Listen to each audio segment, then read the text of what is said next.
Hello and welcome to the second of our You're on Mute sessions.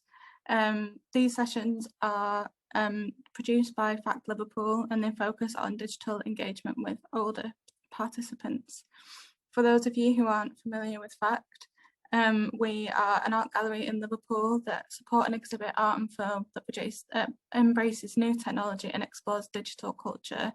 We're based in Liverpool on Wood Street and we are home to 3 art galleries, a cinema and a lab for learning and experimentation. If you want to find out more about what we do or what's on and how to get involved, head to our website, which is fact.co.uk. And if you'd like more information about this event, head to fact.co.uk/you're-on-mute.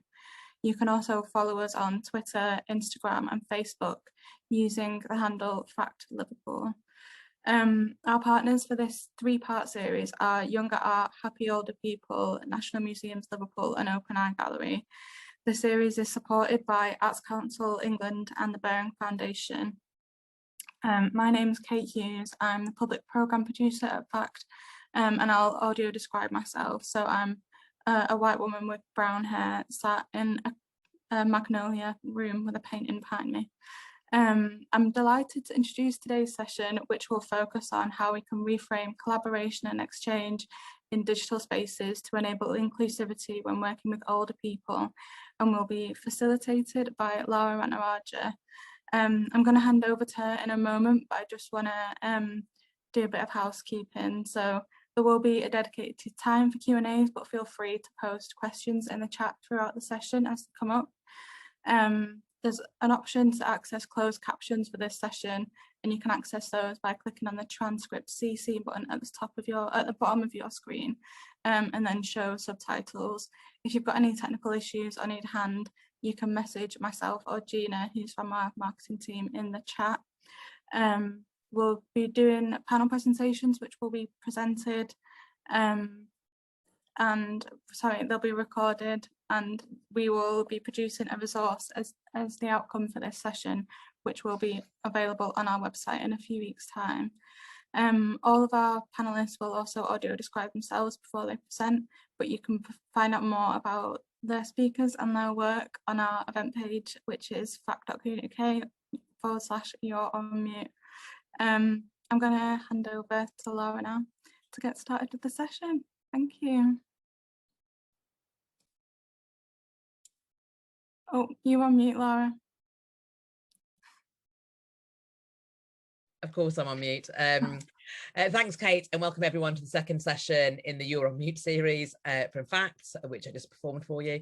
This session is called How Can We Reframe Collaboration and Exchange in Digital Spaces to Enable Inclusivity when Working with Older People. My name is Lara Ratnaraja. I'm an Asian woman with, what colour is my hair today? It's a turquoisey blue today, in a black dress, and I'm sitting by a window with a lot of art and books behind me. I'm an independent consultant and I develop and deliver projects and policy on how cultural and digital technology intersect, as well as programmes around leadership. Specifically, I look at leadership around diversity in the cultural and heritage sector. I'm particularly interested in inclusion and equity within culture and the arts, and how we disrupt and adapt the traditional cultural hegemony as regards audience and cultural participation. And within this context, how we do actually reframe collaboration and exchange when working with older people. This project is delivered in partnership as part of the Bearing Foundation Celebrating Age Loneliness Strand.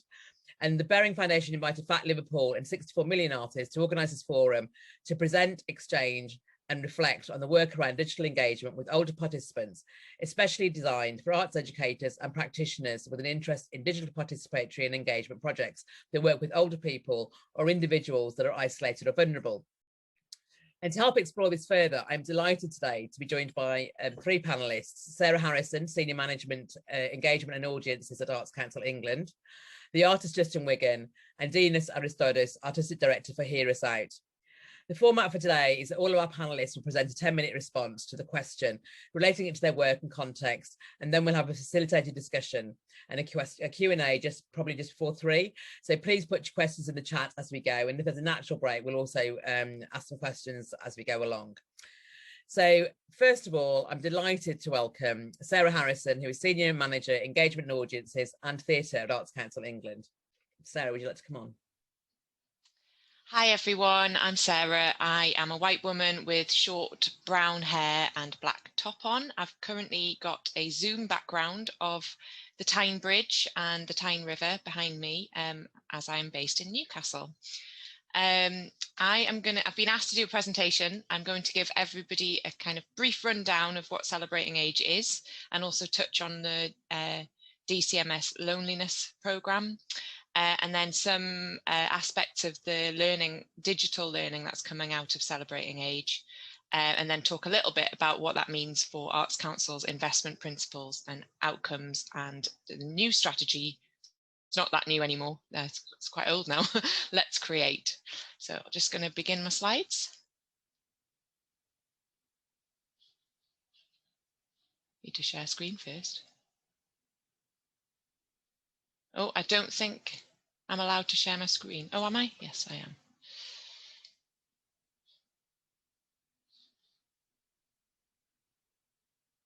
Hopefully you can see that now. It's the first slide of my presentation. It's called Engaging Older People Policy Overview, Digital and the Impact of COVID-19. And it's got a nice picture there from Ducky, who run the Posh Club, which is a Celebrating Age project. So I'm just going to give you an overview of Arts Council investment in older people, Celebrating Age and Loneliness programme, the impact of COVID and digital on these programmes, touch on what the future might look like, and also I've got some useful resources at the end as well, which I'll share in the chat, or somebody can share in the chat for me. So Arts Council England supports engagement in older people in a number of ways, through our core grant programmes, through national portfolio activity and through grants for the arts, through dedicated strategic funds like Celebrating Age, in which we do in partnership with the Bearing Foundation, through our development work with sector support organisations.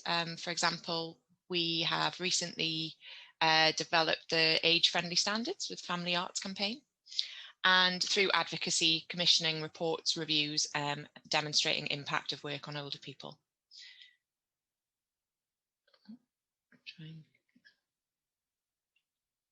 There we go. Okay, so the reason that we launched Celebrating Age was we're moving to become a more data-focused organisation, and we took some data from Taking Part, and we noticed that the graph showing on the screen there shows a real drop-off in engagement in arts and culture activity when people hit the age of 75 plus. So that's a significant kind of statistically significant drop-off in engagement and activity. And we know older people are as entitled as anybody else to engage with arts and culture. Of course, things are never simple. When you delve a little deeper into the data, there are still issues around all kinds of diversity with older people, those issues and barriers around class, ethnicity, education, disability.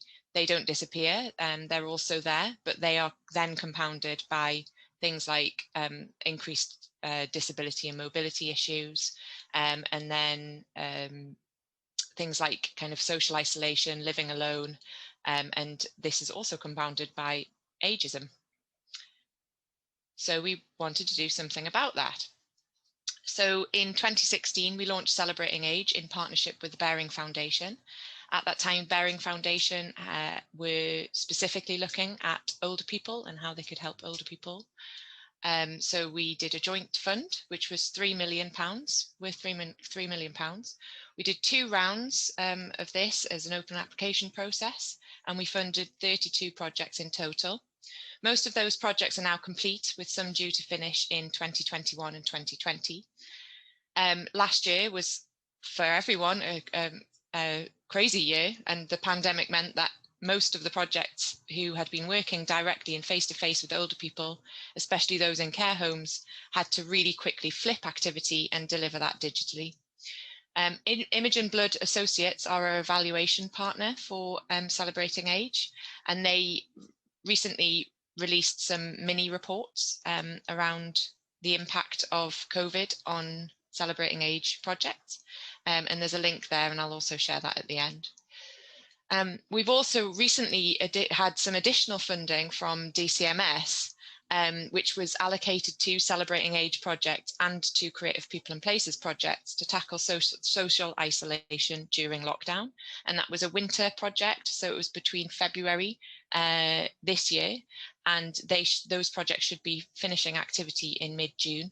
And those were specifically around social isolation, but obviously because they were allocated to Celebrating Age projects, a lot of those projects were around older people. And next slide. So as part of the mini reports that Imogen Blood released, they looked at the emerging themes around digital and the impact of COVID. So some projects already had a digital element to their work. And part of their response to COVID was expanding this in a variety of ways, but some projects hadn't had any digital engagement. So they've used digital in a number of ways, including keeping in touch with older participants, supporting participants to keep in touch with each other, creating ways for existing work to continue, using new formats, sharing new activities and ideas, and expanding their audience for those. Learning themes include the digital and non-digital divide, the ever-present question about older people being able to not only access tablets and technology equipment, but be able to use it and feel confident in using platforms like Zoom. However, some organisations reported that the confidence from older people was growing because they were piggybacking on the trend of, keeping in touch with friends and family through Facebook. So utilising existing social media platforms that hadn't really been used before, but were becoming more kind of prevalent over the pandemic to communicate to their audiences.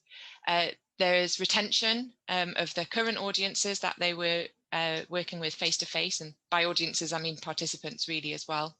And this idea of reaching new audiences, having a wider reach through streaming performances and participatory activities online, using digital technology to widen consultation. So with Celebrating Age, a key part of that is to ensure that older people are consulted about what kinds of arts and culture they want to engage with, and digital offered an opportunity to widen that consultation out and have kind of online consultation opportunities. And then digital delivery in care homes also meant that the artist could be in the room with participants in a digital way, rather than having to try and upskill often overworked staff in care homes. The potential to be able to expand online arts and culture into multiple care homes at the same time is growing. Also, it opened up the impact of COVID meant that additional partnership funding and new partnerships were opened up to Celebrating Age projects. And I touched on one earlier, that DCMS loneliness programme being one of those. So using Celebrating Age programmes to deliver on other social outcomes. So this is just a nice quote that I will share this report. It's called "I Am Connected, New Approaches to Supporting People in Later Life Online." Anyone supporting older people in difficult circumstances in any way should have the skills and confidence to use digital as part of that solution. So I think digital is a key part of being able to evidence funded organisations' contribution to Let's Create outcomes and investment principles.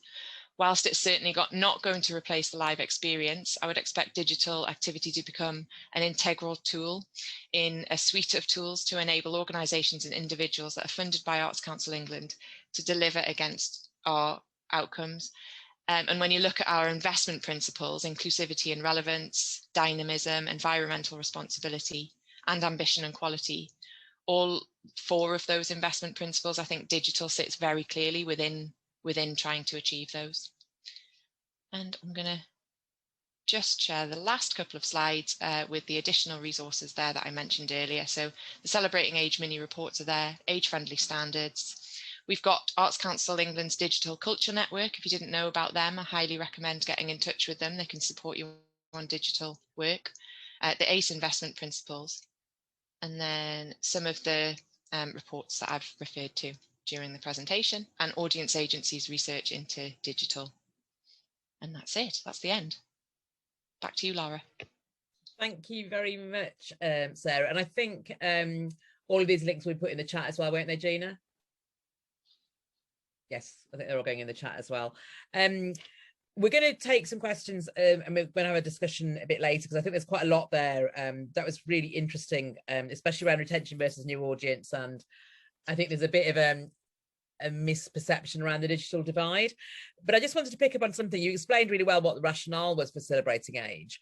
But it just seems to be that all these programmes come to a funded end in July. And that kind of implies that that's what we've done age now, and that social isolation finishes in July, which I'm sure is not actually going to be the case. So is there going to be, without kind of putting you on the spot, will there be more thinking in this area? Because aging isn't just one week, people continue to age. Yeah, definitely. I think it is an issue around legacy building after you've done development funds that are very specifically about targeted audiences, and how you can then continue those projects when the funding kind of stops. Certainly with Let's Create, the idea of inclusion and relevance and reaching older people is a big part of that. So whilst there isn't any, the DCMS funding was very specifically about social isolation, and that was through DCMS when we just delivered it. But in terms of our own development funds, currently there's no plans afoot for celebrating age to continue. That's not to say it won't change in the future, and there may be more opportunities in the future, but certainly like arts and culture for older people is high on my agenda and the agenda of the director of engagement and audiences, because of that knowledge that even though these projects have happened and have been great, you know, COVID has compounded some of the issues that people were experiencing. So we really need to take a very direct approach. And I think we can do that through, even if we don't have development funds, we can do that through national portfolio delivery, who are going to be asked to address the investment principles, and through project grants activity that people can apply into. No, that's great, because when you look at the data, projects end but aging doesn't. So the next generation, where you've got really some high peaks of cultural engagement, those people, obviously myself included, become older people apparently. So thank you very much, and we'll come back on when everyone comes back on screen after the other two panelists. So thank you, Sarah, and I'm delighted now to introduce Justin Wiggan. Justin is an artist exhibiting nationally and internationally, and he works at the frontiers of art and public intervention. His practice includes a range of media, from sound, phonics, film drawing, installation, interventions and performance within areas of vulnerable elements of society, in palliative care, mental health and education. So Justin, over to you. Thanks, Laura. Hi, I'm Justin Wiggan. I'm a pale-skinned male, 47 years old. I've got facial hair. I have a blank wall behind me, and I'm wearing a denim shirt and headphones. I am going to share a screen with you, and I'm going to talk about a few issues that I've seen along the way as a practitioner, and framing it, the question that we're talking about, with the subtitle, "This Arc is Too Small." And these are observations of issues with digital empathy, how to make them bridges of digital empathy, and also balancing obligations of creative practice and the areas that we're talking about today. One big key issue for me is this idea of fast inclusion, the idea of getting everybody on board, and why are we having the need to have that emergency reach out to get people on this kind of digital platform together in terms of inclusion, regardless of age. And part of me sees that we're farming a need to comfort some kind of guilt that's being created for it. And the idea of getting everybody on board literally on a kind of digital arc has some kind of symbolic meaning. And I think it's something to consider of what this symbolic meaning is, taking the kind of Nokian flood as a reference point of the kind of our digital weather is worsening. And are we presupposing that there's going to be some kind of digital flood or a breakdown in digital system for us to get on board with something prior to a disaster happening?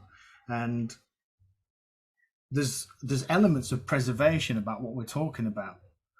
Are we preserving a system for us to use at a later date? Are we preserving a system for an older generation or older participants to understand and get on board? And that's when there's some interesting questions which we'll talk about later about moral obligations of this.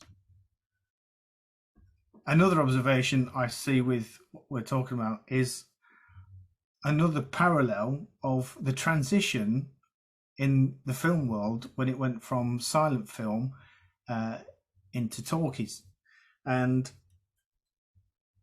the directions that the actors had who were used to operating in silent film. They were used to being directed in terms of the director shouting and giving them instructions, which then they could overemphasize their expressions and exaggerate their feelings. And there was a big fallout in Hollywood with the main key silent film actors and how they didn't slot into this new system of talkies because they weren't confident enough, because the world was changing so fast for them. And a lot of the audience were also shocked and surprised at the voices that certain actors had, because it wasn't the same as the voice in their heads. And I think there's something similar of what we're trying to do. We're going through a very interesting transition of kind of like a system going into a new system, and how we're trying to take individuals from one way of thinking into the next, and as a model of how they kind of address that problem is something for maybe creative industries to look at, so nobody gets left behind. In terms of being left behind, another observation that I've found is with the cohorts that we're talking about in terms of the elderly cohort, is the kind of viewpoints that they had as children of what the year that they live in now. So this is children in the 60s just saying a few things about the year 2000, and it's quite illuminating. I think it's going to be very... We'll start with this one. Well, in the year 2000, I think I'll probably be the spaceship to the moon dictating robots to robots, or else I may be, I don't know, in charge of a robot court, judging some robots, or I may be at the funeral of a computer, or if something's gone wrong with their nuclear bombs, I may be sort of coming back from hunting in a cave. Oh, I think all these atomic bombs will be dropping around the place, and it will, one will get near the centre because it will sort of make a huge great big crater, and then the world will just melt and the world will become one vast atomic explosion. So there's an element of children from the 60s with this massive fear of what the world's going to be like, and growing up with that fear, the kind of agitation's like a snowball, and it grows and grows and grows and grows. That one key point, maybe the kid said, maybe I could attend a funeral for a computer, which is an amazing, almost beautiful idea of our connection, our empathy connection with digital materials and technology. It's really forward thinking. But it's interesting, the kind of people that we're maybe talking about, and my experience of working within care homes, is the fear of technology and bringing the technology in, and the doubt that brings, maybe because technology for them as children, as younger people, was related to danger and deceit. Whereas now we're trying to use technology for the advancement of well-being. So another observation. And going along that, in terms of perspectives of approaches within care homes, is reintroduction of maybe older ideas to bridge a conversation into newer ones. With the Dutch police did a really interesting program, and they trained eagles to track and take down drones. Eventually it was stopped because of ethical reasons. But there was an interesting perspective on an approach, and that's using maybe older aspects of older technology to combat some of the problems newer technology was bringing in. And this idea of bringing older methods in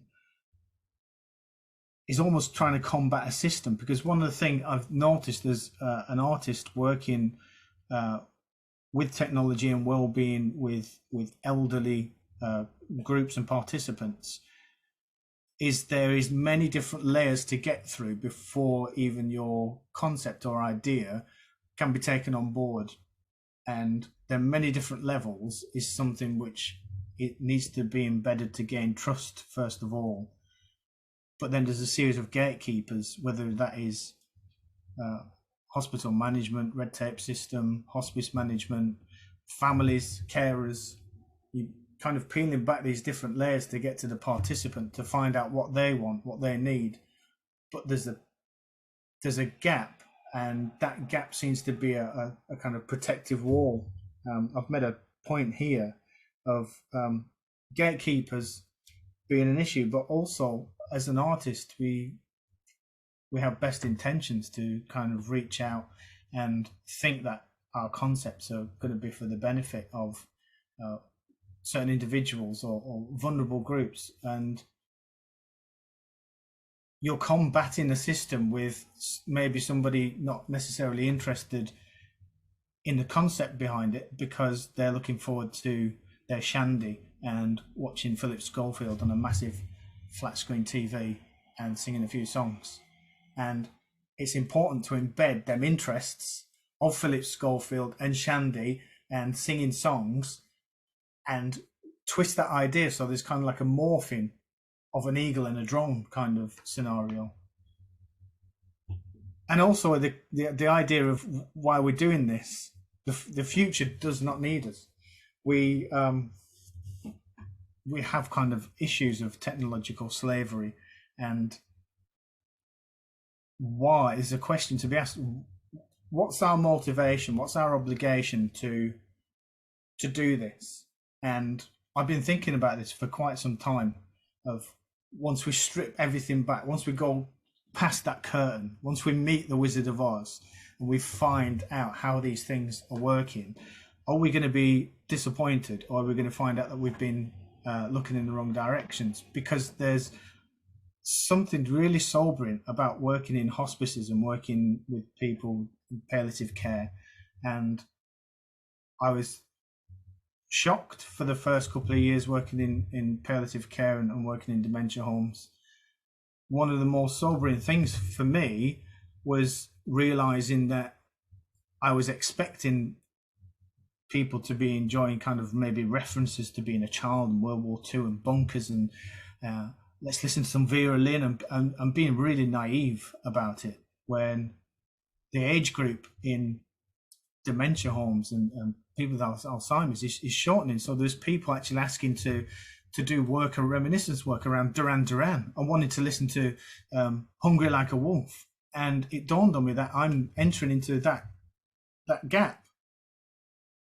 I'm entering into the time frame of being considered where there's a possibility at some point that I could be in a care home, and in 20 years time I could be wanting to ask to listen to Nirvana, for example, or Pulp. And that idea of obligation and trying to self-protect, maybe, are we trying to build a system now, going back to the ARC scenario? Are we trying to build a perfect system, a digital platform of engagement, so the point when we are maybe in that system ourselves, then we've left some kind of good legacy for it to be taken? up by others. And then the last few slides and just some of the work of that idea of introducing older techniques and older methods and combining them with a digital approach. So this was with Newlyn Art Gallery in Penzance. I'm based in Cornwall, and working with memory and working with achievement. And these are things that an older generation are really proud of achievements and hanging on to achievements. And them achievements are not necessarily achievements to do with career or achievements to do with obtaining something. It's achievements on a humanitarian level, or terms of being it quite romantic and loving between family members, and still having strong feelings for people who have died and gone away in the past. So we did some reminiscence work about turning memories and the resilience of memories, and the idea of digital shields, and be able to pop up these digital shields which represent memories and good memories. So we worked with individuals, and we created a series of emblems or coats of arms purely bespoke on and created around the positive experiences of these older ones. And that was an interesting way of kind of turning their words and pictures and their hand-drawn kind of symbolism, and how they could decode happy memories into symbols and then engage in some kind of rudimentary digital work. Another piece of work which bridges kind of, which creates an empathy bridge, would be this piece, which is I Wish I Could Sing Like a Bird. We found participants were in Limewood Care Home, which is this huge building, and the worsening condition of dementia means what level of floor you go up. So if you have really bad dementia, you're at the top. And because the building's so big, there's in the middle, there's a bird table, but there's never any birds there. And there was this deficit of connection with nature because the buildings were so big, the birds wouldn't come down. So we decided to do some work about how we could create digital birds for these participants. And we used very basic means of recalling, but we were playing sounds of birds and pictures of birds, and they were identifying which were their favorite birds. And then what we did, we took the song and we, through basic programming, we created the songs that they loved to be sung by the birds that they loved. And as you see in the top corner, we had these bird box speakers in there. And again, it's about that transition of how a memory which is fleeting, which is disappearing, can be renewed with means of a kind of digital intervention. And then this is a recent piece as well, and again it's about brokering an approach. I found working in Poldhu Care Home that the introduction of a tablet or technology gives some kind of fear, because there's not a familiarization with the object. And if a tablet is switched off, it's a black mirror, isn't it? And there's fear caused, I've seen with older ones with dementia, of seeing a reflection without being pre-warned, especially in such a way. So we wanted to kind of celebrate this care home, which was next to Marconi's first point, where he sent first communications, and not far from the place as well is Goonhilly Earth Station. So we did some work where we were introducing technology in very, we were drip feeding technology in a way, where we were turning memory into colour and memory into sound. And we produced a body of work where the memories of these individuals would be celebrated, the achievement would be celebrated, and treating history as important as the digital world, and allowing them to see that there is value in this digital realm, the other place or the third place, where memories can become songs, or memories can become colours. And brokering that trust allowed us to create this, which we call the Star Shanty. The term astronaut means star sailor, and in Cornwall, shanties are very, very popular. So we created not a sea shanty, but a star shanty, and Goon Hilly Earth Station will be sending the shanties into space, which we're excited about. And to help the kind of I'd say the soul or the breath of the work was also to be intergenerational and allowing children to introduce new ideas to an older generation, and allowing that conversation to breathe, and allowing that conversation to be very organic. So the children helped with turning the memories into lyrics, and then sending these lyrics back and presenting the work to them. And this is a quick example of a resulting piece of work. Making a stone, coming up for air, my bones turn to stone. Hold the place, I will propose. Marry me, girl, I can't go home. So they understand the format of a sea shanty by utilizing that format. Then you can slowly start to introduce new concepts, new ideas, and introduce kind of like a digital realm of working with an older generation, especially if on top of that you're adding there's extra problems, whether it might be cancer or a limited life. And because of that, the next step that we have down here is to produce a memory shanty festival, where we have 10 care homes working with 10 schools and working digitally through Zoom. And the children will be, we're calling them sonic detectives, but they will be working with the individuals in the care home via platforms like this, eliciting what the positive memories are and turning that into shanties. And we'll be having a festival sometime.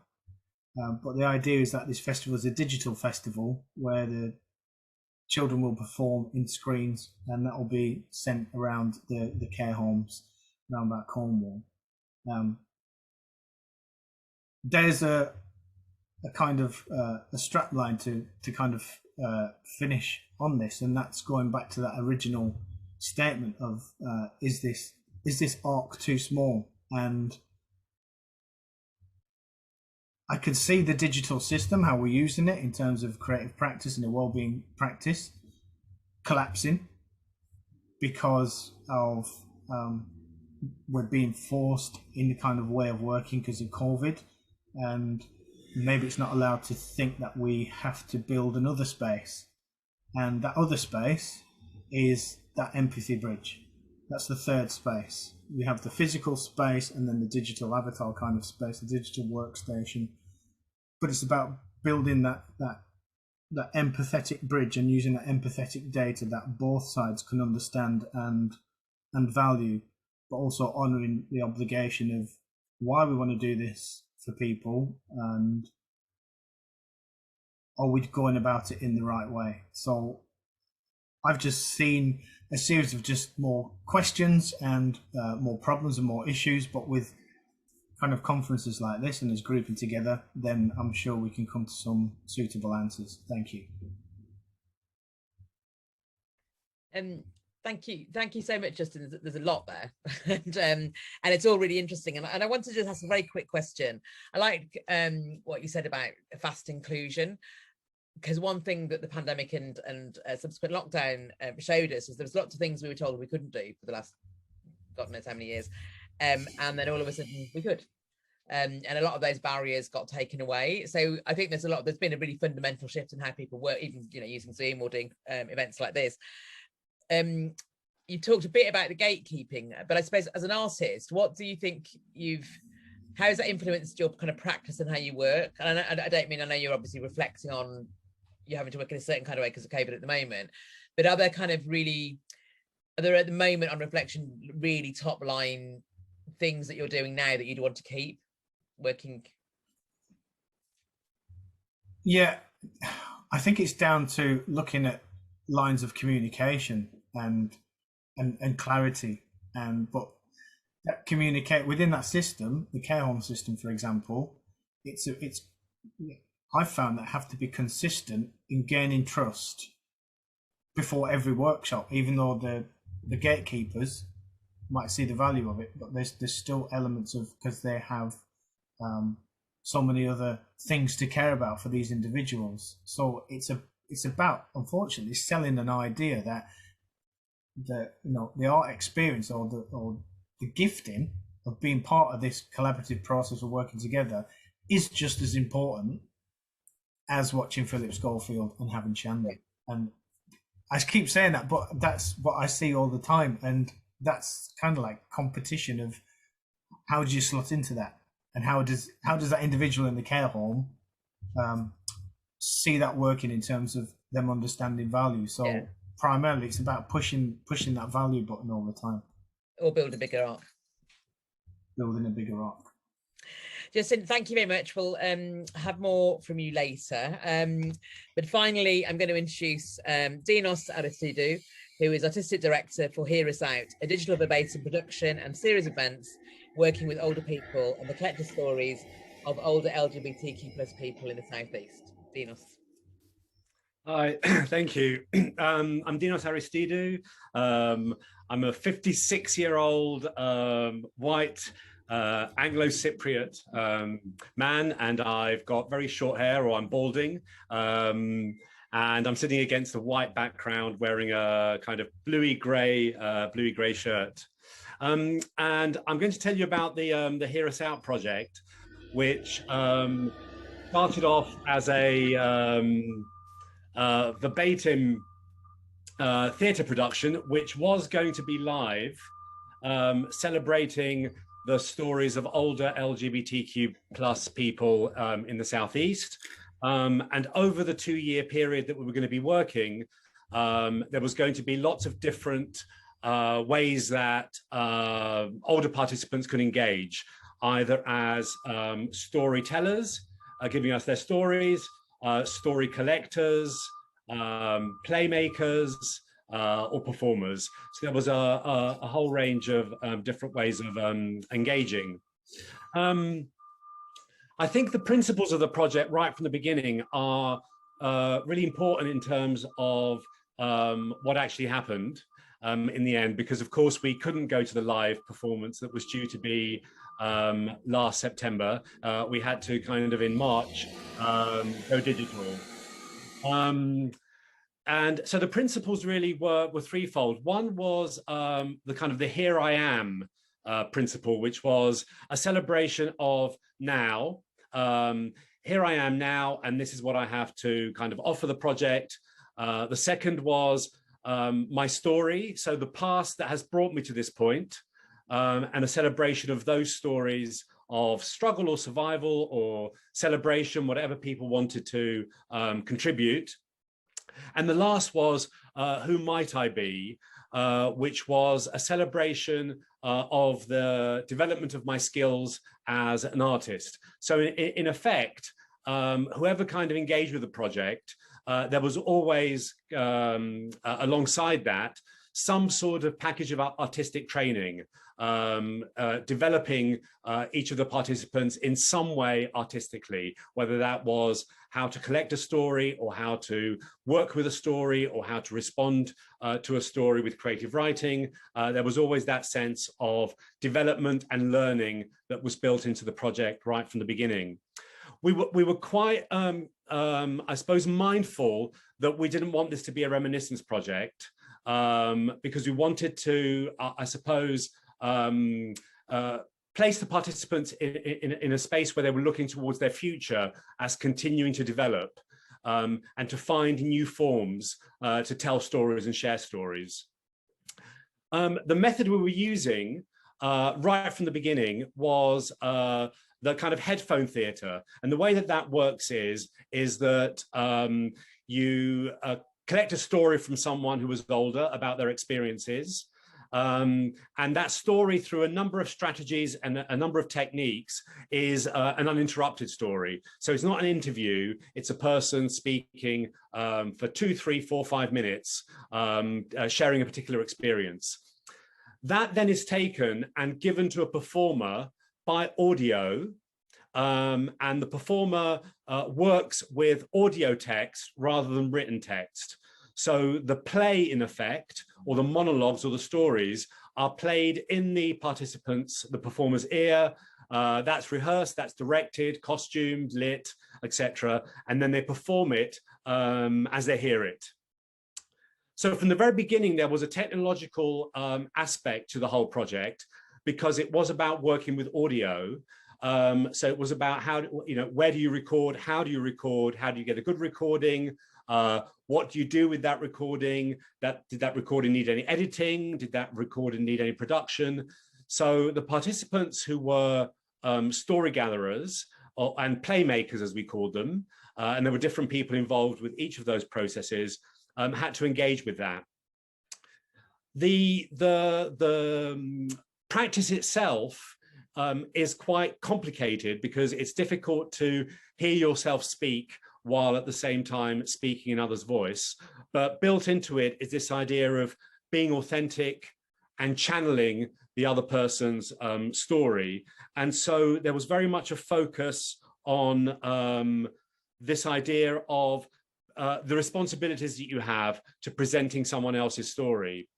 So when, in effect, we moved from very abruptly from the live to the digital, because it came apparent very quickly that it was going to be impossible to meet and rehearse, we all found ourselves on a level playing field. I had never made anything digitally. And in effect, all the participants who kind of engaged at that point, either as performers or as playmakers, we positioned that very much as ourselves being pioneers, because we wanted to discover what is a digital theatre production, and how is that different from a film? Are we making a digital film? Are we making a digital piece of theatre? It's not going to be National Theatre Live, because we're not going to be in that kind of environment with lots of cameras. So what is this form? And I think that that was one of the key features of the inclusion, was that suddenly all of us were trying to find answers to how to make live performance digitally, how to ensure that it keeps that live element, and what that might be, and how these stories might suddenly enter a dialogue with each other in the digital space. So it was very open-ended. The interesting thing, I think, which happened, was that the number of performers doubled. So when we were working live, there had been 7 people who had identified themselves as wanting to be in the final piece, and we had started having some live workshops. The moment it went digital, that doubled to 14. And the interesting thing was that the people who then kind of joined said that they would never have participated if it was live. And one of the other reasons for it was that some of them couldn't access, in terms of travel, to get to the various places, because we were working in 3 different hubs in the Southeast. So people could work from their own environment. And the other thing we did, we established a bespoke rehearsal schedule, so that there was a lot of one-to-one working. So myself as the director working with a participant individually, as well as the group sessions. So we were able to fit in with people's kind of timetable. Some people wanting to work in the evening, some people wanting to work in the morning. So we worked around that schedule. The thing which I kind of immediately took to, and I have to say I kind of fell in love with suddenly with the digital and with the Zoom environment, was that there was a kind of this incredible contrast between the disassociation of the screen and the digital, but the fact that we were working in our own homes. And there was something incredibly intimate about rehearsing in your own home. But one of the things we started to do was to start trying to reconfigure the domestic environment into a play environment. So your home, in effect, became a play space, a rehearsal space, and potentially the performance space. And that was very, very exciting because people kind of would go off to bring a costume or something they wanted to put on for a particular rehearsal moment, or source a prop. When it came to the actual performance, some people decided they wanted to perform outside. So they found their own kind of spaces. They, in fact, curated their sets, and they became, in effect, performers, directors, designers, and filmmakers. The other thing I think that was quite interesting was we worked with this idea of the camera as a frame, as a window, as a screen, as a mirror, and we played around in terms of performance with what what does it mean if the camera is a mirror? What does it mean to you if the camera is a window? What does it mean if the camera is a screen, a picture, etc.? So we did a lot of activities around playing with the camera, and of course we all suddenly found ourselves in this position of suddenly working on Zoom. So that was quite exciting, and this idea of being in a safe space, but defamiliarizing yourself with your own space and making it into a play space was great fun, which I enjoyed, and I think the participants enjoyed. The last thing really to kind of mention alongside that was that there was a very carefully created system of support for each stage. So there were a number of workshops on how to perform on camera or how to work with Zoom, how to record yourself. There were instructional videos that we had on filming yourself at home, because of course the performers suddenly had to film themselves. So sometimes we had to do it on Zoom if it was very complex. But the problem was never the issue of here we are having to make something digitally. It was always artistic, and it was always framed as artistic. So how do we, how do I best film myself in the best kind of setting in order to convey this person's story? And because there was the responsibility of an authentic presentation of someone else's story, and what comes with that, everyone was very mindful of taking great care. And I think the sense of engagement came very much from this idea that we were working with this interesting new form, and we were trying to find and problem solve with a very kind of artistic frame ways of best creating the piece, which was created and screened last September. You can all see it on the Hear Us Out live site. And in its second iteration, after kind of from January, the participants who were involved in the project decided to be upskilled further. So we ran workshops on directing verbatim, so they could specifically become directors. And in this instance, they were budded up. So they started to then meet other people from the group, directing each other, filming each other, and creating a kind of a different type of connection that we obviously hope will go beyond the project itself. We also made equipment available to anyone who needed it, but we were, I think we were all kind of training ourselves in this new form and passing on the training and the learning. So it became a learning and an artistic exchange, as well as an interesting new form to play with. And thank you very much. Thank you, Dinos. That was really lovely, actually. And there's some really interesting parallels with how both you and Justin work as well, which is really important, which we'll pick up in a bit. But I wanted to just pick up something I really loved how much you talked about authenticity and responsibility, because I think, well, all artists, wherever we're working with, we should have that. But I think particularly when you're working with vulnerable people, that's a really important thing to do.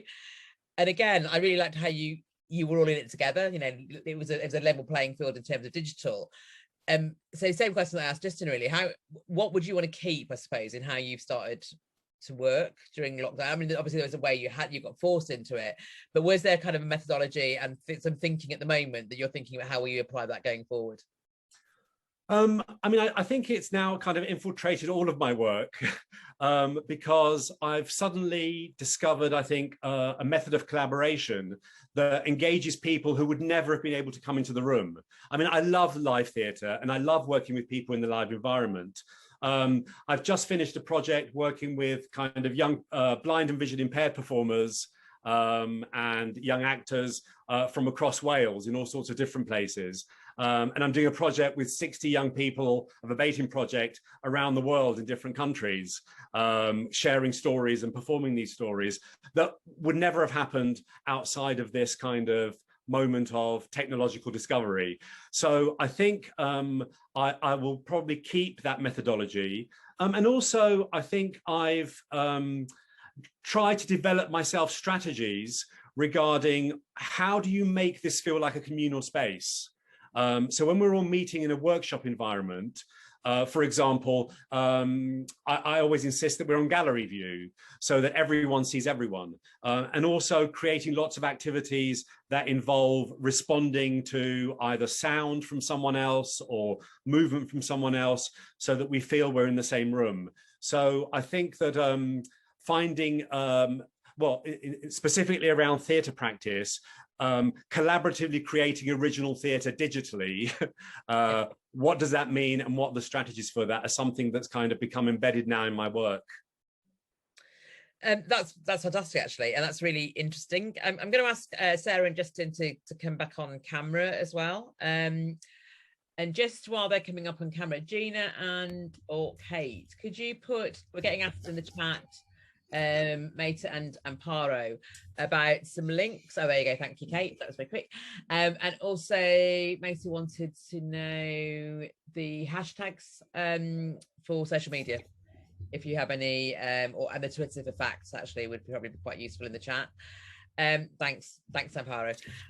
So I'm going to pick up one question because Sarah, when you mentioned ageism and you talked about age, and from the kind of, I suppose, Arts Council Bearing Foundation, the parameters of the funding, you were talking about cultural engagement of people that are over 75, and as I keep mentioning, aging isn't a static thing.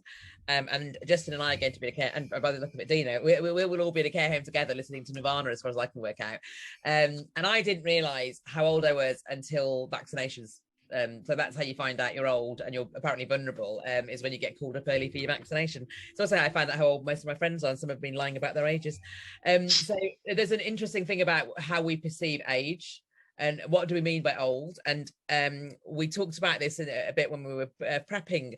It was almost before and during actually the pandemic, there's been a medical model kind of lens that we've looked at with aging, and really what we should be talking about is a social model of aging. We're talking about, younger, older age, as it were.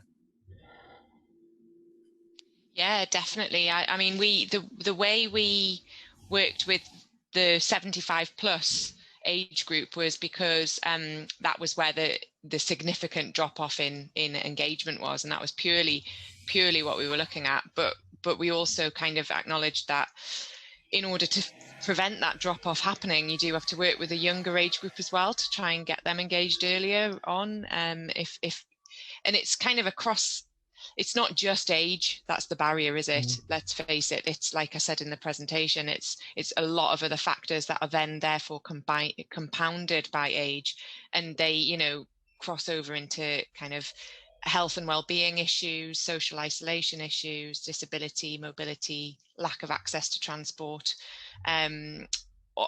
All of those things are kind of compounded when you get older, I think. So that's why we use the 75 plus age group, but recognizing that a lot of these projects would be with people who are a lot younger, and especially when they were focusing on health outcomes like people with dementia or early onset dementia. A lot of people who've been worked with through this program have been more like 50 plus. And the challenge of having a project that's targeted at a certain age group when that age group is so massive, 30 years, You know, sometimes you're dealing with, as I said in the prep session, when you look at 50 plus, you've got 3 generations of the same family who are kind of being classified as old people. And yeah, just kind of shows you can't really generalize, as we know, with everything. Yeah, Justin. Yeah, it's just something which kind of just sprung out of that question in terms of how we're viewing aging and elderly as a term. Digitally, you can stay the same age, and it's also maybe something to explore in terms of, are we trying to shoehorn the kind of concept of physically aging with digitally aging? Because they're 2 different worlds that we're trying to combine them together. We're trying to dovetail 2 things which shouldn't exist, but they're trying to like have this conversation. And I think that's where the kind of empathetic side of it is, because I mean, it's another thing to talk about the aging of empathy, and does that change if you're working digitally? Are you changing that kind of notion of it? So there's it's just bigger questions. It's just something that just popped up here for me now, of kind of just riffing off that idea in terms of why are we we're focusing on that term aging, but are we thinking about that term in the right way? So historically we talked about it in a medical thing, but we could also equally talk about social aging or the digital aging of somebody through it. And I've seen people become digitally younger by embracing technology and being confident to control that technology, and then that's given them health and well-being. It's like in Dinos's kind of work that he was saying, of kind of like putting someone in a new position of empowerment can actually change the notion of the artwork and the outcomes. And I think this is one of the things I'm trying to get at, really, is that there's a cycle of digital and there's a cycle of aging. So even in digital, our pandemic year, I look at the first quarter when Zoom was a thing and it was new, to, I've said the week, probably 80% of my work will be delivered via Zoom. We've all run programs online. So I think there's different ways, and older people, and I'm using them older than me now, my mother is 81 and you cannot get her off Facebook now. And when I could actually take her out for lunch, she sits on a phone like a teenager or on an Amazon Fire and is just chatting to people on Facebook. I was like, well, but 2 years ago, she couldn't use anything like that. So yeah, Dinos. I mean, it was quite interesting in terms of when we were working on the project, how we tried to kind of eliminate, I suppose, terms related to age.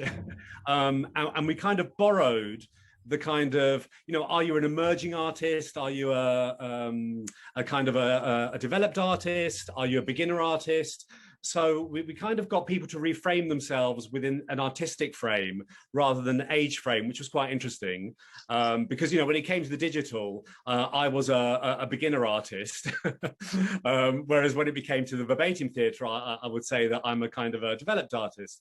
So there was that aspect of it. The other thing is, of course, right from the very beginning, the idea of the body is very interesting with the verbatim method, because, of course, you see the performer who is speaking the story of someone whose age, and you have no idea the age of the person. So, and we wanted to play around with that. So a very elderly person in their 80s, in their late 80s, is being channeled through a 60-year-old. In fact, at one point, we even thought of having young people telling their stories.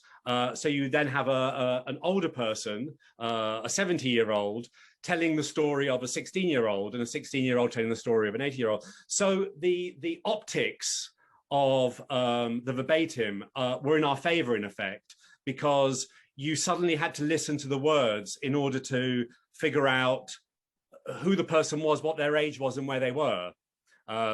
Because you knew that to rely simply on what you could see was false. Yeah. But I think also you have a certain population that is a post-war generation, and then you've got a kind of post-baby boomer, Gen X, Gen whatever. And I think that's where these shifts are going to be, because you've got people that were I mean, I wasn't digitally native, but I would, you know, the way that I use digital, it's a digital native thing. So I think this is what I mean about the cycles of technology and the cycles of age. And actually one thing with the pandemic is that we had people that were socially isolated of all ages. Mm-hmm. You know, so we are all going to live longer, hopefully, but with more chronic conditions. And so we expand older age. And be healthier for longer as well, which is a kind of interesting thing about what we mean by old age. And yes, Sarah, the language of emerging artists is also riddled with ageism, because that implies very, very younger in terms of age. I'm just going to ask a question though about those different age groups. I think it reflects well. What Mate is also saying is, what are the impacts on different aging groups as regards technology? So, you know, you have my 81-year-old mother who's on Facebook now, but then, you know, nobody under the age of 25 is on Facebook either. So, you know, there's all of these sort of things. And also, Mate says, what about the scenario that we need to put together to find what is digital exclusion for different individuals? And I think that's a really important point. We've talked about, I think with the aging population, people have said everyone of a certain age is digitally excluded, which is obviously not the case. So I suppose where's the nuance in what we're talking about in terms of when we talk about aging people, and what are the different impacts on technology on those aging groups?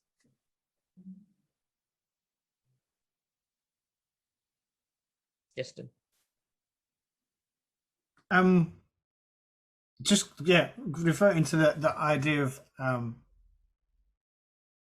legacy of kind of people living longer and how, but then you've got this thing I've seen of how fast that that technology changes within the timeframes of 2 or 3 years, and trying to keep up with that. And I think there's this really interesting thing emerging with a younger generation of kind of, I've seen maybe people from in Southwest of 16 to 24 of a real kind of void of avoiding talking about aging, almost like it's not going to happen, and that idea that technology can hide the fact of aging because it will offer something at some point, it will be enough for them.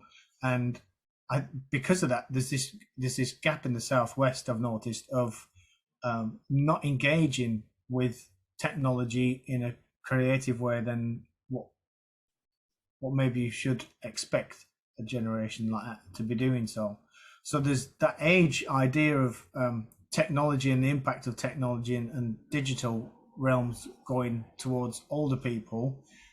If you're tracking the lines, I think there's this weird paradox that could possibly happen where the older generation of people will be more au fait with technology because they feel forced to catch up with it, whereas there's a younger generation who feel like, oh, I could pick and choose as to use it, I don't need to keep up with it. And there's a pull in between these two things. However, that younger generation will become the older generation, and there is some real problems then. Yeah. Yes, Dinos. I think just on the back of what Justin said as well, I think that it's more, I suppose, if the focus is on what you're going to do with the technology rather than your kind of your expertise in the technology, that becomes a whole different kind of area, really, because in a sense, we didn't know what we were doing, and we were trying to create a verbatim production with technology, and there were no experts in this, so we couldn't turn to young people for expertise. The idea that young people are very much au fait with the technology, or they're very comfortable with XYZ. It was a specific kind of problem, and only ourselves had the solutions. We had to find the solutions. We had to experiment. We had to play. So I think this idea of trying to hit on something that is that has an element of innovation, where you can't turn to a generation outside of yourself as experts, was very liberating and very empowering. And I put myself in that as well, because I didn't consider myself to be particularly to have particular expertise in this area. But suddenly there was no one who could, in effect, help us other than with things that were, you know, technological and were kind of easy to access, but no one was an expert. Yeah. But I think that's really important, because I think there's some socioeconomics at play there. So there are different people I know that are very digitally engaged because they have smartphones. I also I work in a food bank, and most of the people that come in do not have smartphones. Yeah, with creative people and places, you know. With Creative People and Places, the programme that isn't age specific, but is often projects that happen in socially, you know, areas of low socioeconomic advantage. Sorry, couldn't think of the word there. Quite often we find that we assume that projects with young people are going to have a really great digital, you know, reach, and they're going to be really interested in it, but quite often those young people don't have access to Wi-Fi, or don't have access to, they might have a smartphone, but they're not connected to the internet because they don't have Wi-Fi at home and they don't have broadband. So it is the risk of making an assumption, isn't there, about anyone's age, and somebody who has access to great broadband could be in the 90s, but it's the class thing. It's the class thing that's really the key. Yeah. And just in response to what you were just saying, there's something really interesting about coming out, I think, about using technology, like user-generated, using technology the way you want to use it. And that's how technology develops. It's always been how technology and digital products develop. They're market-driven. So it's like, if talking about your verbatim theatre, having to work out which technological platform works for you to do the thing that you want it to do, and maybe, you know, adapt your project to fit a platform because that's the only thing that's available to you. Having the confidence to do that is something that's missing from people who aren't digitally native. So people who are, you know, not millennials, anyone above the age of a millennial might not have the confidence to be able to go, well, what's out there? Like, what can we adapt in order to use it to our advantage? But yeah, I mean, and we talk about millennials, but actually, if you look at how schools are having to deliver online, that's why the government had to issue a load of laptops, because actually people don't have. If you've got 3 children, you don't simply have like 5 laptops in your house. So children are having to learn on phones and things like that. So I think there's a bit of an assumption about what we mean about everyone is digitally enabled. We've got a question from Meta, which is, I am 50 plus and I help others with technology. But just because I'm sure you don't look 50 plus, I don't know what that means, because I look 50 plus, if I mention a shop that I don't know what they mean around some technological issue, say like a supermarket app, they start to talk to me. I can really recognize frustration in this question. They start to talk to me as if I'm older. How do I recognize this attitude? I think we all do it unless we are so very aware of not to do it, and this infuriates older people. There's a lot of nodding here, so I think we all probably do it. I have a feeling I talk to my mother very loudly when I'm trying to show her something on her phone. Yeah, I do. I mean, I have to try and remind myself that she taught me how to speak and walk quite often. Yeah, that's a good point. I'm going to remember that now next time. I mean, Justin and Dinos, both of you work with a kind of aging public. I mean, how do you avoid that really patronising attitude that people do to people that are older, including yelling very loudly?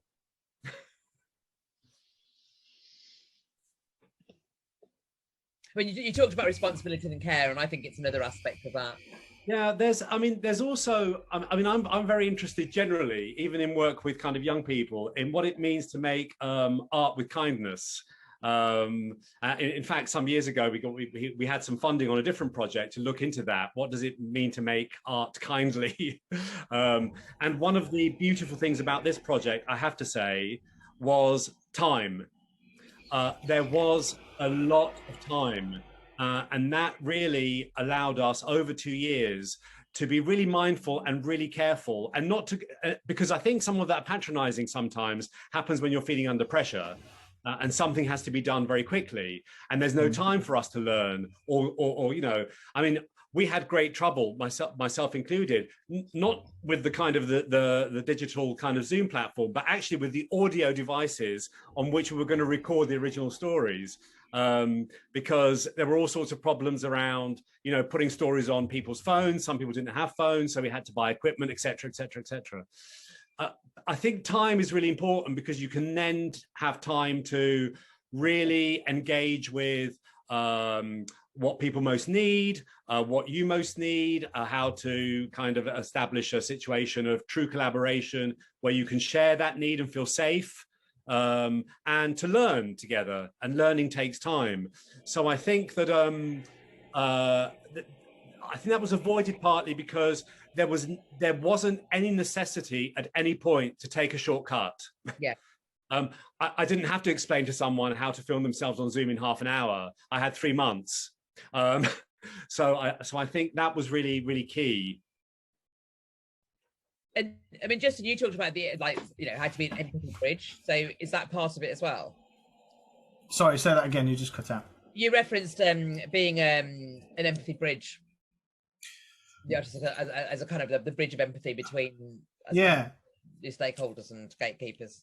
Yeah, the way that I've been seeing the value of it, that's been more important than the outcomes or the kind of aims of a project, is to kind of make that connection. That goes both, that empathy bridge goes both ways, even for the person who's the participant or the kind of circle around that participant. And I've seen it being extended, that the families have got involved in projects because they've taken some of the assets of the project and taken them home and worked on them at home. And then I've been invited to, before lockdown, to the homes of families to gather more information to help the work that then carried out into the care home.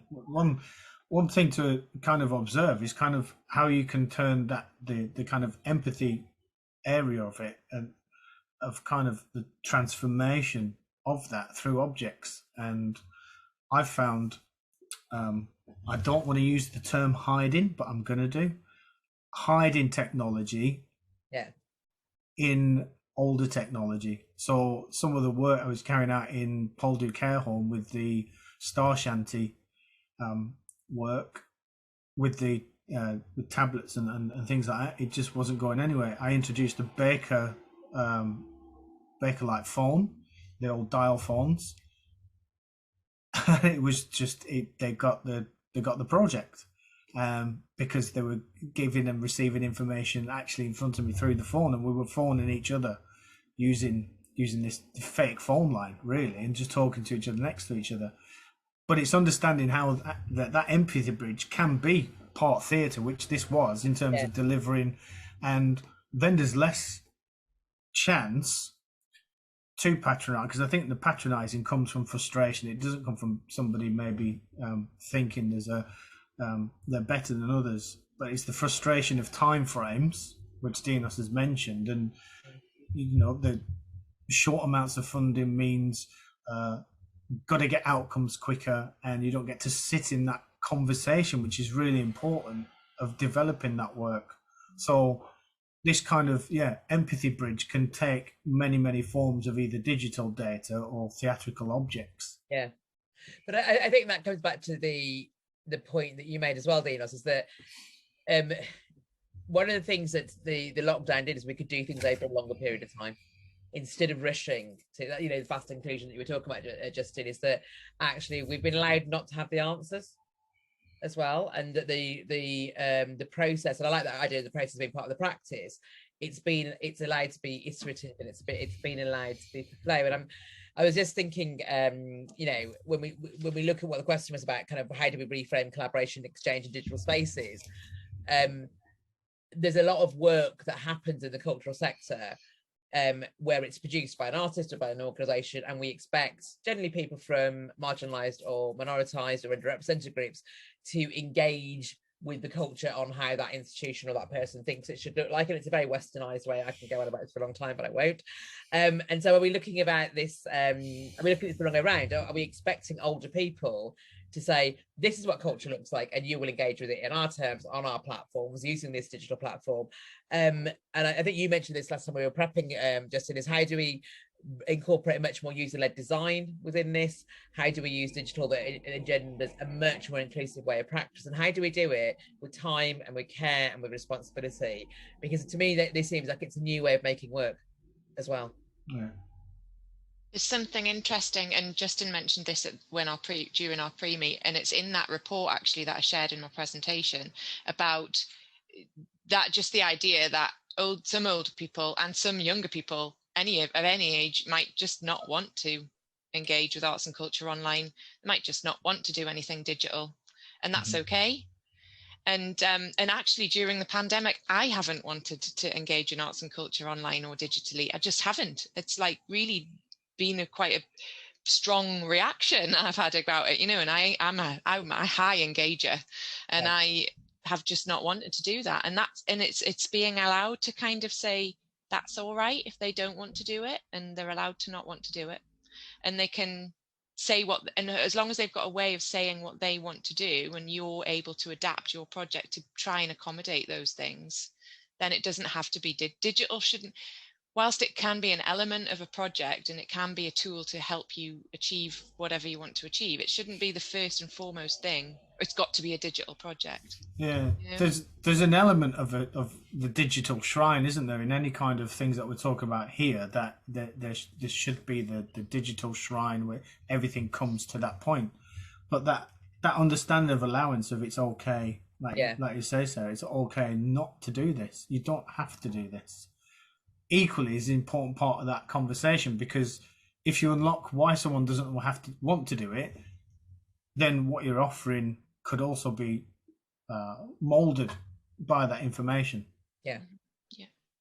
And part of the Celebrating Age funded program, we did say in the guidance that we wanted those projects to kind of have a user-led design feel in the same way as Creative People and Places does, which is the other project that I manage. Like that is a requirement, is that the people who were engaging were asked and consulted about what they wanted to do.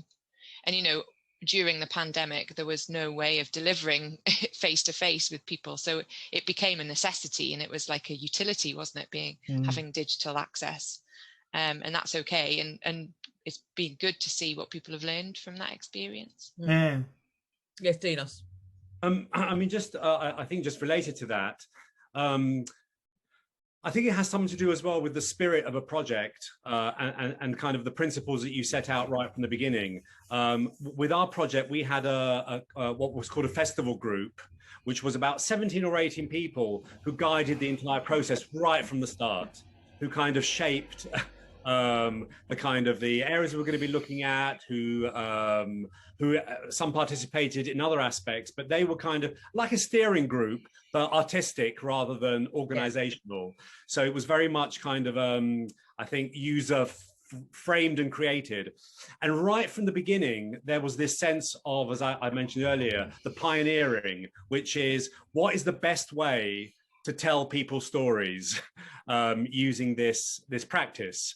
So there was always that right from the start. So when the digital entered, it was just another kind of factor within that, because we were already in that frame, because that's how it had been kind of, I suppose, user generated as a pioneering project to share new stories, to share our stories. And I think that really helped us. So I think looking at the spirit of the project, or its kind of heart, is probably key as well in how people engage. Yeah, because I see this as an opportunity to really break that binary of, it was physical or it was digital, or if it was digital, it was just a live stream of a physical thing. So we're still producing work in the same kind of way. And I suppose, we talk about hybrid a lot at the moment. So what do you think, I suppose, for the practice and your work, an augmented hybrid experience might look like when you're working with, older communities, and particularly how that would work digitally as well? Yeah, Justin. Yeah, the hybrid model, I think, is the one that's the most exciting. But then, in terms of, the value has to come from both sides, and sometimes the kind of area that we're talking about with an older generation might not bring things to the table that you necessarily want to value, because there's nostalgia attached to it and it can get quite dangerous. But there's something somebody showed me recently is these old Alaskan hand-carved maps. I can't remember what the term is for them, but they fit into your hand, and I think they're from the 1700s, and the coastline is hand-carved, and if you match these objects up next to the maps now, you can see them kind of following. And there's an older, the point is, there's an older skill set that maybe we're devaluing somewhere, where there's a hybrid where, you can hold a map which has been hand carved. If we can do the same thing digitally, where we've got a hybrid kind of platform where we've took kind of translated skills which are not seen through a nostalgic lens, but we've mined the kind of value from them, which values then everybody else. I've lost my train of thought because I got really excited about holding a digital map. But also, I think there's some, touch became kind of banned during a pandemic, and touch has become really important again. So I do quite like that idea that physical might not just be necessarily seeing something. This is again about, like, we're not looking at work in the way that we used to, but you can experience and you can touch and you can hold, and you can do that digitally. So I think actually it's quite a nice point. Sorry, Dinos, yeah. I mean, I think the hybrid works very, very well because it allows for all sorts of kind of opportunities and possibilities. One of the things that I'm really struggling with, and I'm finding it very difficult myself, and that's where in some contexts, some people are able to get together in a room, but I'm kind of being, screened in. On a screen. So I'm setting up kind of workshops and activities and exercises from the screen to people that are in the room. And I'm finding that impossible. I'm very comfortable with everyone being in their own space and all of us working in the same kind of environment. But there's something kind of, and I'll get my head around this eventually, I hope, or just stop doing it. There's something that is a kind of a power shift, because you've got this kind of person on a screen, in effect giving instructions, not being in the room, and just kind of engaging in a very strange way. So that's something that I'm finding difficult in terms of the kind of where things are going. But some sessions live and some sessions on Zoom are fine. Yeah, I'm struggling with this because I run a load of I've had to take a lot of my conference stuff online, and my friend phrased it really beautifully last week when she said that screen to screen is really intimate. So I'm kind of trying to work out actually what if we can have people in a studio, for example, or in a theatre, and on how does it work? Because then all you're doing is you're broadcasting again. And what she said, I thought was really beautiful when she said it was intimate. She said it's like radio. So you feel that, because everyone at the beginning, this wouldn't have been like this in March last year or April last year, but now we are a year down the line, having been on Zoom, it feels much more close, it feels much more intimate, it feels much more collaborative. Which if you'd have asked any of us that last April, we'd have said, are you mad? Can't wait to do it all in a live space. But I think that's I don't know what the answer is, by the way, Dino. So when you do find out, if you can tell me. I don't think there is one. But I think there's lots of discussions about that are happening around that. We've got a question from Marina, which is, I think it's interesting that Dinos merged learning skills with artistic practice and looked at any problems through an artistic view. So I think actually, Justin, you do the same, that you have practice and learning. You talked about you were all on a level playing field, weren't you, when it came to learning Zoom? But both of you really talked about learning and practice together, that they're part of the same thing now. I don't think you can't decouple. Yeah, you don't, because then you're disciplining your audience in a way, and I don't think it's an artist's right to discipline their audience in the way of accepting you're going to learn from the things I'm imparting, because then, like Dinos mentions, that's not collaboration, is it? It's not that, and that's what's rich, is when it becomes 2-way, 3-way, 4-way, and then the nuances start to tease out, because the kind of values then become more human. Yeah. We've had another question from Lucia from Fact. and I think this is both of you actually, could you, and actually Sarah as well, can you all expand on what you perceive the responsibilities are as an artist when you're presenting somebody else's story? But I think equally, Sarah, I think there is, you know, how does the Arts Council perceive that as well? Because I think there are safeguarding things that it would look to do in terms of its resourcing as well. Yeah. Sorry, Sarah, you go ahead. I was just because I won't have as an insightful thoughts as artists will do about this, but there is something about that which is coming out of all of these programs where we're using user-led design and where co-creation is part of it. So you've got somebody who's facilitating a creative process on behalf of a group of people, and then somehow translating that into an artistic output of some sort. So it's a really key, interesting discussion about how the artist kind of holds those people's kind of stories in a caring way. That's all I was going to say about that. Yeah, Justin? And I've had numerous projects which have not been shared publicly because they have to stay within the remit of just the prison system. For example, when I've worked at HMP Whitemore, that work could never be seen outside of its organisation and shared. However, you still have that.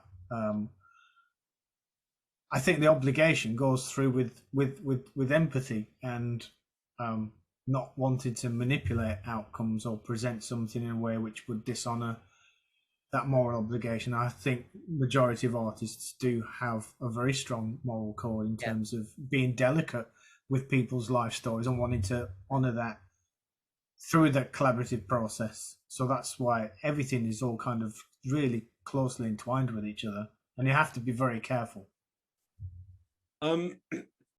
We were very, obviously because it was verbatim, we were very mindful of it. So we spent a lot of time, the kind of the whole group and people who were going to be collecting the stories. We spent a lot of time talking about ethics and permissions and all of those. And there were very lengthy permission and consent forms that we kind of got people to look at. I think one of the first things was that we very clearly explained and framed that the story people were giving us was for theatrical purposes. So we explained that this was for an artistic project. We explained the types of stories that we were kind of looking at. We were looking for in terms of, we gave people themes. And also we decided to go for, which has now become kind of the Hear Us Out technique.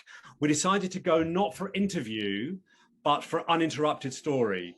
So the person was given in advance a whole series of prompts to choose from, and they prepared an uninterrupted story to tell us when we met with them, so that they had in effect a time to rehearse the story themselves, decide what they wanted to tell.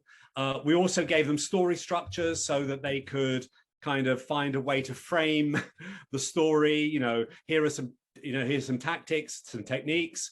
So there was a lot of support in terms of telling your story in the first place, real clarity about what that story was going to be used for, and then a whole list of ways it might be used. So are you happy for your original voice to be heard? Are you happy for the story to be edited? Are you happy for the story to become a movement piece? Are you happy for the story to be turned into a scene? And then once that happened, we then checked back in with participants in terms of what we had done with their stories and how they were going to be presented. So we were always very conscious of that process of involving the story tellers, who we consider to be part of the participants. And then the other thing was, in terms of the performance style and directing, authenticity, and not kind of finding a way to, which is what the verbatim is very, the headphones is very good at, because you are listening for the pauses, the things that aren't said, the giggles, the laughs, the stutters, the hesitations, and you're reproducing them as precisely as possible. and as authentically as possible. The idea, as I said before, you are the channel through which someone else's story is being delivered. So that was really our process for that. Yeah. Yes, Justin. I've got a question for Dinos. I don't know if you've found this, but when you've been engaging with people, have you found that some are willing to share, maybe overshare information, but then don't want that information to turn into, to manifest itself within that project? So you end up being kind of like a banking system for kind of really powerful and personal stuff, which doesn't go anywhere. But then that kind of, the energy, the kind of almost like psychic energy bleeds into the work somehow. So there's always a presence, a haunting really of unshared, unspoken empathy. Yes, I mean it's quite an interesting. I think it wasn't. I didn't find that so much with the Hear Us Out project, to be honest, because there was after someone had shared their story, you then we re-engaged them with that conversation around what they wanted to be shared or not. So by the time, and I did some story gathering, but not all of it. So by the time material came to me, it had already, in fact, been ring-fenced, and I knew what could be used and what couldn't be used. And also because the encounter with some of them wasn't live; it was through another medium. In effect, I didn't feel that bleed. Yeah. I'm currently working on a project with women whose children are in prison, of a baiting project, and that's very, very different because because I'm very, very aware of what elements of the story can't be told, and they haunt me as I try to put the material together into some form. And again, it's going back to them and their advising. I am haunted by what's unsaid and what's unspoken. Yeah. And again, I suppose in conversation with them and with other artists about how do we bring that into the piece so that you're not exposing anything, but you are also sharing the haunting. Yeah. I mean, one thing I found in John Taylor Hospice and working with palliative care is there's kind of different doors that people will be willing, because they're facing death. So there'll be different doors they're willing to open and share. But I've found, especially with the ones who maybe have a few weeks or even a few days and still want to kind of engage in kind of sessions, is you'll be told some incredible weighty things. And that also is part of the work. Even if it's not going to be huge, it's something which they have had the allowance almost to feel free to be able to share something within a creative space, but doesn't have to manifest itself as something. And I've started to think, as artists, do we need to start to produce a commodity in terms of this is the result of that conversation with that person, here's the artwork, go and enjoy it, because then it becomes something, it becomes entertainment. And I think what we're talking about here is something beyond an entertainment value of arts and culture, and in that is the allowance to say something and feel valued for saying it, and almost know that it's been banked in another human, and it doesn't have to be performance piece, doesn't have to be a sound installation. Yeah. I've said it. I've had allowance to actually say it, and I don't need to say it ever again because I'm about to die. And that's really powerful. But it can be, because then it becomes, I'm always uncomfortable about those sort of things because it becomes prurient and it becomes exploitative as well. And as Maite says, so they've worked doing digital stories about 10 years ago with people with literacy issues. All those stories were kept confidential. People opened up in incredible ways. It was emotional, but not for everybody's eyes. And sometimes I think what's really important is the telling of the story, and that you hold space as artists, but not the retelling of the story. As like you say, the entertainment value of that story. Sometimes it's just about the story has to be told, but not always heard. Yeah, it's with them. We constantly talk about this with creative people and places as well, with the idea of process, and the process of making something is as important if not sometimes more important than the actual product that's created. So certainly in co-creation, you know, co-creation methodology, there is something. Being engaged in arts and culture doesn't necessarily mean, you know, you're experiencing a showed performance or a piece of art, finished arts and culture. It can mean something like having a conversation with somebody who's an artist, and you know, that can be just as important. And I think one of the things that can't be underestimated in all of this is, whilst we're moving towards being, certainly with Let's Create, more open about, you know, co-creation and getting people involved and communities becoming involved in creating work, that is a very specific skill, and it needs, you know, it needs skill development for artists who aren't used to working in that way, and just, I suppose, making it clear that it's not something that we would expect people to be really, really amazingly good at straight away. And somebody who normally like paints watercolors doesn't necessarily have the skill to kind of translate that into a co-created process with participants. Because then on the other hand, then you've got this system of almost like cultural confessions, where you've got people just talking to artists and just be able to share something they don't want to share anywhere else. But I still think there is a pressure as artists, and maybe it's self-induced pressure, and maybe that's from I don't want to go into it, but maybe that's from a kind of like a post-industrial England kind of pressure, big theory there, of having to produce something from something to have receipt of it happening. And we could break that down a little bit because of it being digital, and how the kind of there's an invisibility which I think we should value in terms of that. So I agree with what you're saying there, Sarah. I think there's a really interesting point in that, and it ties in a bit. I'm going to elaborate on a point that Marina's made in the chat, that as artists we value this, the idea that we talked about learning and practice, and they make the point that they feel organisations and museums, learning sits in one, well, it does sit in one team, and artistic practice sits in another.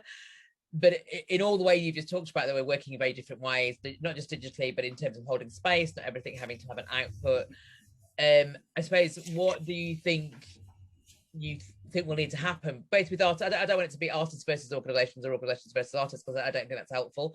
But I suppose as a sector, how do we look at integrating what those skills are? Because some of the skills you've just talked about are not things that people would tick off on their list of things they need to learn as organisations or artists. And it's all things that are emerging. So how do we collaboratively kind of come up with what are the future skills that we might need to look at, or learning that we might need to develop?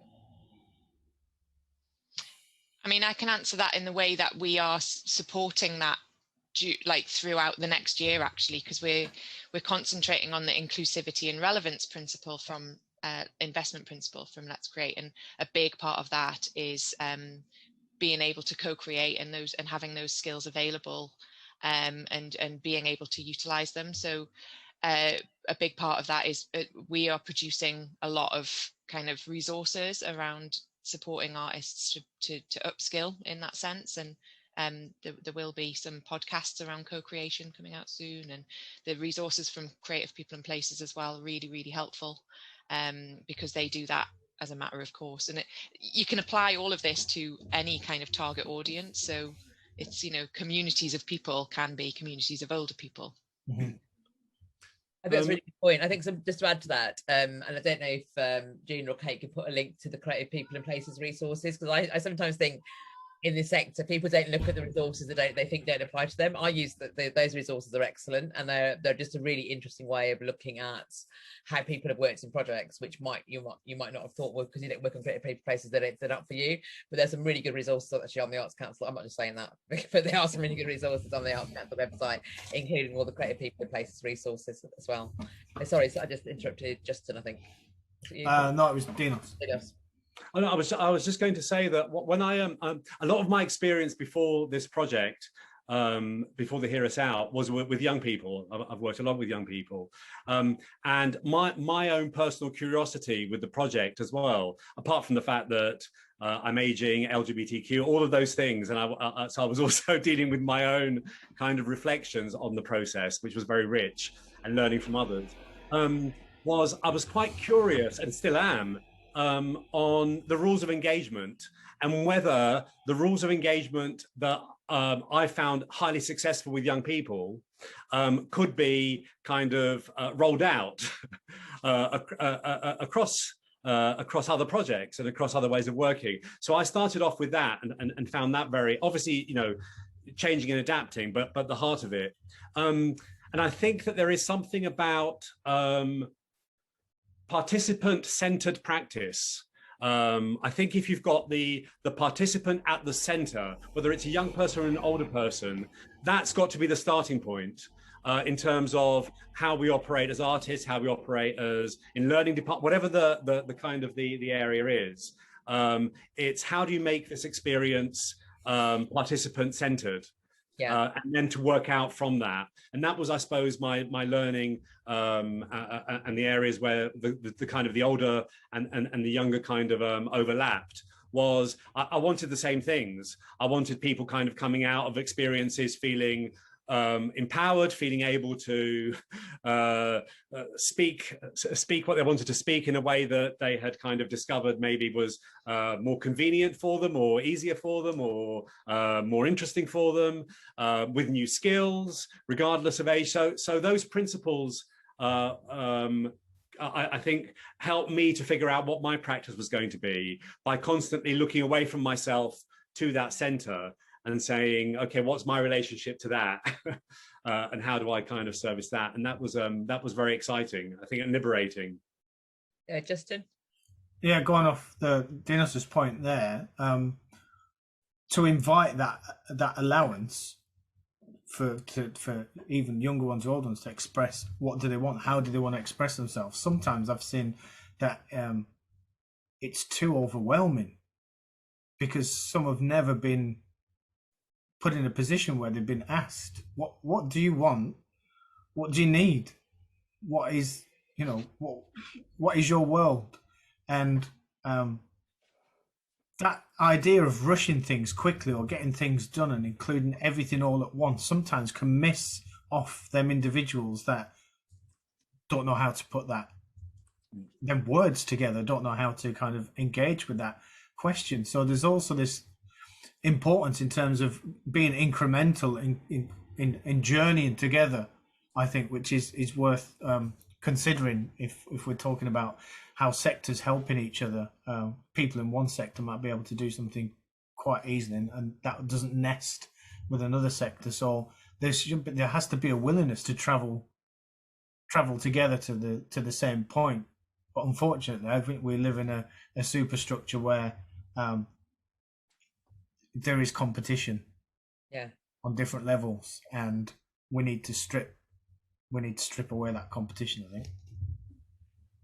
Thank you. We've got one final question, which from Neil at Fact. I think you have kind of actually now over half answered this, but to what extent do you understand yourselves to be archivists? And also, how do you balance that responsibility with your consideration of audiences?